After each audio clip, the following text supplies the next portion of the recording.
Tyson's first two opponents were reliable losers and gave him a chance to develop his confidence in the ring. His third fight against Don Halpin, a more experienced boxer, was his first real challenge. Yep, 2 fights, 2 wins for Mike Tyson. We're back in Albany. We're back for opponent number 3. 23rd of May, 1985. Hard to believe Tyson's debut was just the 6th of March. He hasn't really crammed in hardly 6 minutes of fight action into his pro career so far. I wonder whether Don Halpin is going to extend Mike Tyson where Hector Mercedes and Trent Singleton have failed to do so. This is one formidable young man, Mike Tyson. Many felt that it should have been him and not Henry Tillman to go to the Los Angeles Olympics last year.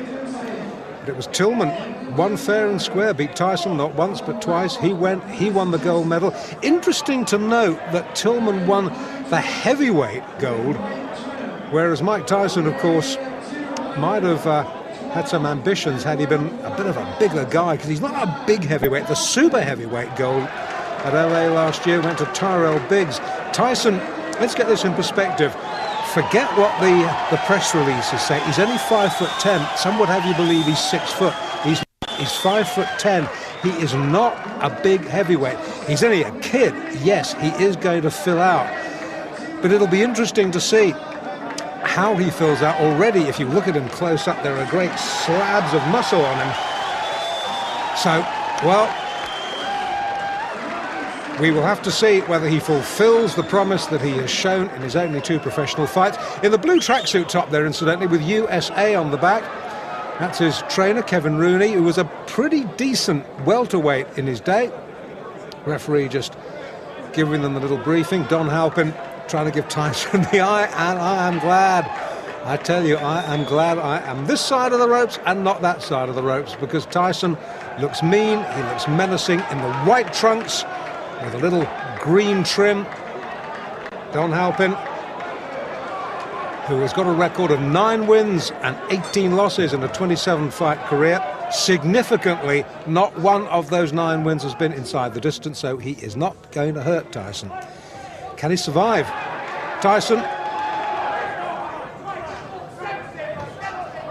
We know from what we've seen so far, he is not a fighter who throws a lot of jabs. He likes to work in close, just puts out a little left feeler and then comes in swinging behind that. Halpin, nicely tucked up, good technique.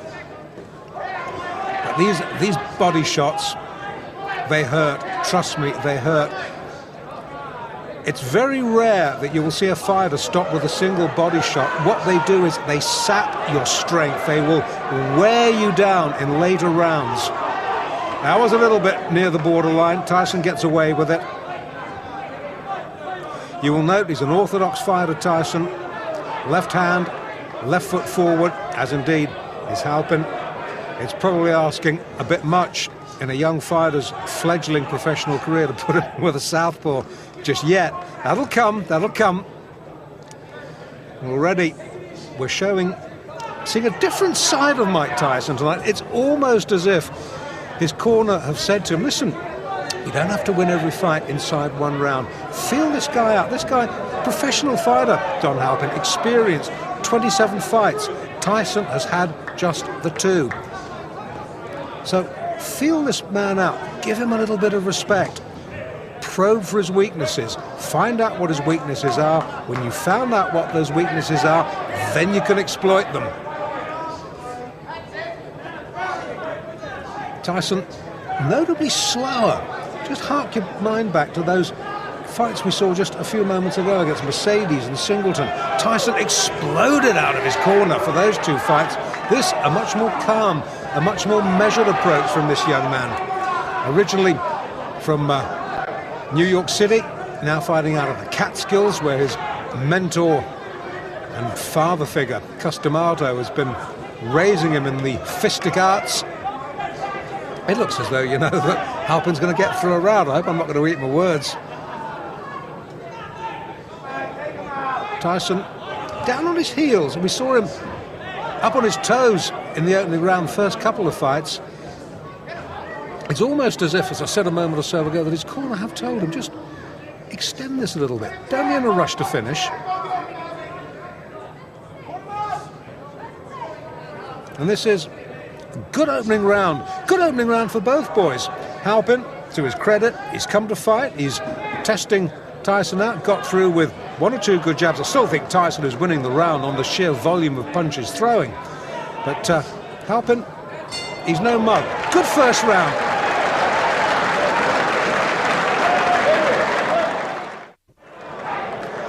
Round 2 of the third professional fight of Mike Tyson's career. Mike Tyson in the white trunks in the left-hand corner nearest us. We're in Albany in upstate New York. It's the 23rd of May 1985. Take your eyes off the ring card, girl. Watch the fight. We've had a good first round between Mike Tyson and his third pro opponent, Don Halpin. And all the more applause and praise for Halpin in that he has succeeded where the first two Tyson opponents, Hector Mercedes and Trent Singleton, failed, in that he has heard the bell for the end of round 1. Neither of those two gentlemen did. And it remains to be seen just how much Don Halpin, who's an experienced pro, having his 28th fight tonight, it'll be interesting to see just how far he can extend Mike Tyson. Great things expected of Tyson. Cus D'Amato, who, if you're a fight fan, will know was the guiding light behind the career of former world heavyweight champion Floyd Patterson. You will know that when D'Amato says this man can be a world beater, you've got to listen to it, you've got to respect it. But it's D'Amato will have seen things sparring that we haven't seen in Tyson's professional career, because we haven't had a chance to see yet exactly what he's capable of doing. We can see he's a superbly conditioned athlete. Well, that's down to Kevin Rooney and the gym work. We know that he's a good short puncher. We haven't really seen him throw a jab worthy of the name yet. But then again, the perfect heavyweight has yet to be born. I remember once the great Eddie Futch, trainer of Joe Frazier, sitting me down and telling me what Muhammad Ali's weaknesses were. Now, I was a fellow who thought Muhammad Ali didn't have any weaknesses until Eddie Futch told me. And when Eddie Futch had explained it to me, and you watched Ali next time, you realised the truth of what he was saying. So the perfect heavyweight has not been born, but maybe Mike Tyson might be, because that was a jolting little left hook that shook Halpin right down to his heels. He backs up, tries to hold, Tyson clubs him off again with the left. Now this is going to be a real test for Don Halpin. He definitely was hurt there, looks apprehensively at Tyson over his shoulder, plods gamely forward. Tyson just jinking side to side. Good upper body work from Tyson, looking for the opening, fires out a jab, misses. But again, these little hooks of his rarely do.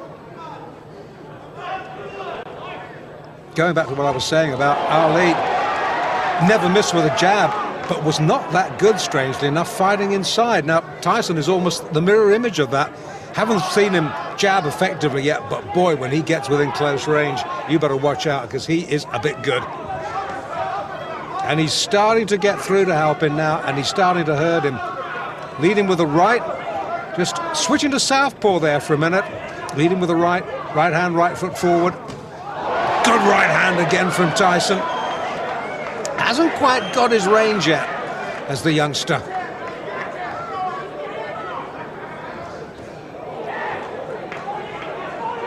Far cry from those early days in Brooklyn. When he was a kid, by his own admission, he was a bundle of trouble waiting to happen. And who knows what would have happened if Cus D'Amato hadn't picked him up and taken him under his wing.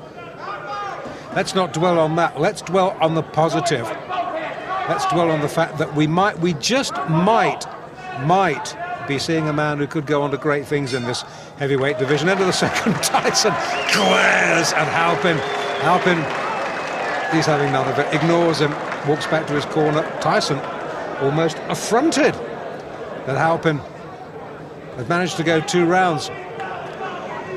Round 3 now of the scheduled 6-rounder in Albany in upstate New York. Mike Tyson in the white, Don Halpin in the blue with the white trim. 2 completed rounds. Tyson has taken them both quite easily. But Halpin has posed in the sort of thought-provoking opposition that Hector Mercedes and Trent Singleton, the opening two opponents who folded inside and around, the pair of them haven't managed to do.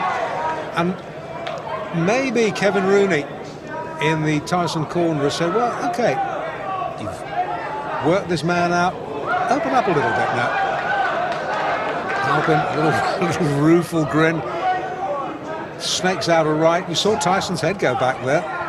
Score one, Halpin. Once again, Tyson switched to southpaw. Back to orthodox now. Now that's a sign of supreme confidence, isn't it? A young man in only his third pro fight, effortlessly switching between orthodox and southpaw. Again, fighting out of the southpaw stance. I think this is really just to see if he can, against an opponent who, as I've already said, is not going to hurt him. Halpin has never stopped anybody. I'm not even sure whether he's ever decked anybody. So he's not going to hurt Tyson. So Tyson can use this experience to just try out a couple of new moves, because there's a big difference between the gym and the ring, as any pro will tell you. And he hurt Halpin there. He backs him up against the ropes. The more experienced man holds on, the ref having none of it, pulls them apart. And every now and then, when Tyson gets through with a shot, he really shakes Don Halpin. And you can sense that Tyson maybe now is looking for the one big shot. Tyson himself just holds on. He's backed up himself on the ropes, turns him well. Halpin, wily old pro, the chin tucked down, but he gets clipped with a right hand then. He will not be able, I tell you, to take too many of those. Tyson now starting to double up, hooking off that jab, again fighting out of the southpaw stance, which he's favouring increasingly more in this fight. Maybe he's realised that Halpin doesn't like it when he comes at him southpaw fashion. Crowd, unlike the first couple of fights, pretty quiet, reacting to the good punch, but absorbed like I am, really, because, to be quite honest, having seen 2 one-round wins, I'd expected this to follow suit. I'd expected Don Halpin to be another sacrificial victim. Not to be. 3 rounds he's gone.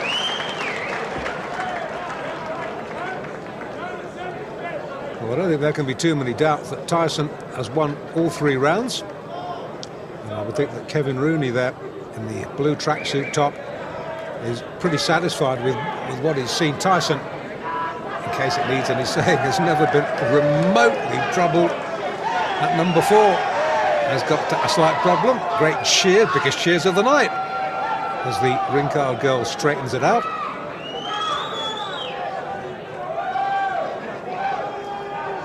And fight fans are the same the world over. Show them Pretty Girl. Pretty Girl gets the cheers. And the fighters, for the moment, are forgotten. Well, in the Halpin corner, they might, you never know, be harbouring thoughts of him being the first man to take Mike Tyson the full distance. Would be a first, wouldn't it? Round 4 then. Oh, good short. That's a short sneak right. Halpin's head jerked back.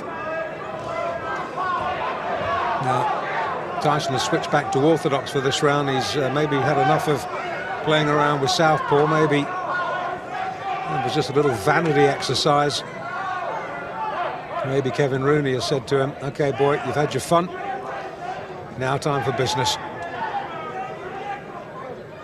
Well, this is a much slower and much more measured Mike Tyson in Albany tonight. Good right hand, Halpin down. You, behind the camera, had the most perfect view of that. Only difference is you saw the punch, Don Halpin didn't. Mandatory 8 early in the 4th. Can Tyson finish this? I think so. I think so. That's enough. Now that last right-hander, that was questionable. Tyson celebrates. I didn't like to see that because Halpin was down and the back of his head snapped against the rope, and that could have been very dangerous. He's still a little bit dazed, is Don Halpin. Well, Tyson won. It was the manner of his victory, that one last right-hander. And they're keeping Halpin. Now, this I don't like to see. This is a little bit worrying. Halpin took one punch too many. The referee, I don't think he could have done much more than he did, to be quite honest with you. And I'm sure we'll see a replay in a minute. Yeah, here we go. Now this is the punch, the left hook that drives him across the ring. The fight was over then. Bang! That was the punch that caused all the damage. And the referee looked admonishingly at Tyson. I think he had stopped the fight by that point. It was the left hook, right hook combination that had finished it. Halpin was out on his feet at that point. If the ropes hadn't interrupted him, he would have been on the canvas. And that one extra right hook from Tyson, unnecessary, didn't like to see that. Got away with it. And I'm sorry to have to tell you, we're looking at Tyson here, I'm sorry to have to tell you that Don Halpin is still down on the canvas. Now they will be keeping him down just as a precaution. The worst thing when a fighter gets knocked out badly, the worst thing you can do is try and get him back on his feet quickly. And these are experienced cornermen, experienced ringside medical officials, and they will be just slowly, gently bringing Don Halpin round in his own time. We haven't as yet, thankfully, seen any call for a stretcher. And Tyson now looking a little concerned, maybe trying to justify why he threw that last right-hander. The statistics will show that it was a fourth-round knockout, and he's a little bit concerned, sort of shaking hands with Halpin's cornerman. The cornerman may be remonstrating a little bit with Mike Tyson there. The Halpin corner not happy. The crowd, as you would expect, subdued. No fight crowd anywhere in the world likes to see this sort of thing. As I was saying, it will go round, it will go down in the records as Tyson's third straight win. But the manner of the win, well, maybe a question mark over it.